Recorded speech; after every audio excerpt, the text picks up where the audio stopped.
Can you believe it's already the third week of January?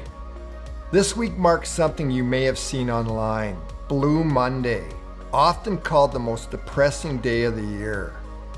Now the science behind that claim is questionable, but the experience many people have in mid-January is very real.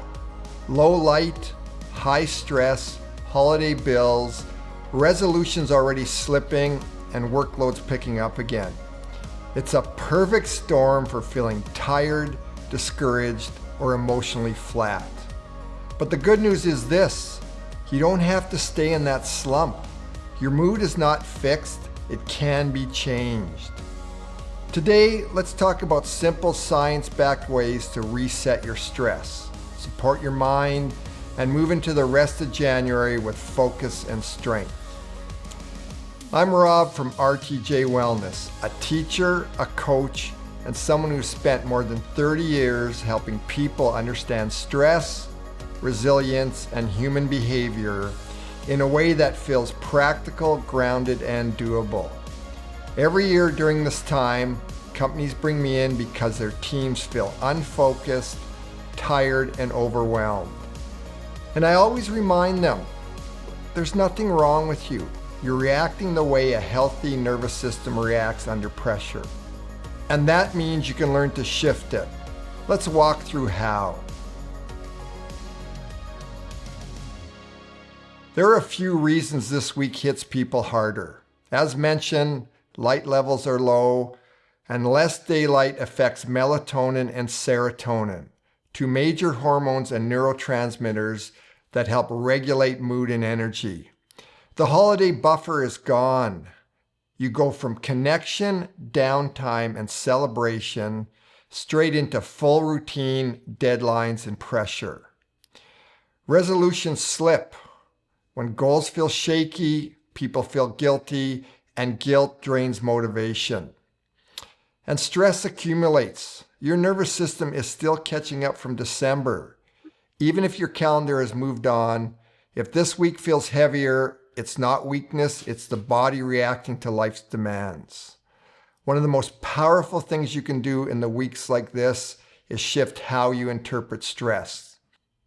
Stanford researcher Dr. Kelly McGonigal has shown that when we view stress as a challenge instead of a threat, the body produces a healthier biological response. You get more focus, more connection, more resilience. So instead of thinking, I shouldn't feel this way, try asking yourself, what is this stress trying to tell me right now? Your body isn't working against you, it's giving you information. And when you listen, you can make a more thoughtful response instead of reacting. When your mood dips or stress spikes, your next move matters. This is where the ABC 123 Stress Buster helps you regain control. A means acknowledge, name it. I'm feeling overwhelmed, I'm feeling discouraged, I'm feeling tense. Naming reduces emotional intensity. B, just breathe. Slow your exhale. Try 4-7-8 or box breathing. This tells your nervous system, we're safe, everything's okay. And C is choose. Pick one action that supports you. A 5-minute walk, stretching, have some water, connect with someone, or simply pause. Then count 1, 2, 3. That's a gentle cue to shift into a different state. This is a tool I teach in corporate workshops all the time because it works in real time with real pressure for real people. You don't need a complicated, overwhelming plan. You just need small actions that signal safety, connection, and movement to your brain. Here are 3 of them. Number 1, morning light. Within the first hour of waking, it's great to get a little bit of light. It boosts serotonin and helps reset your internal clock. Secondly, move your body, even for 2 minutes.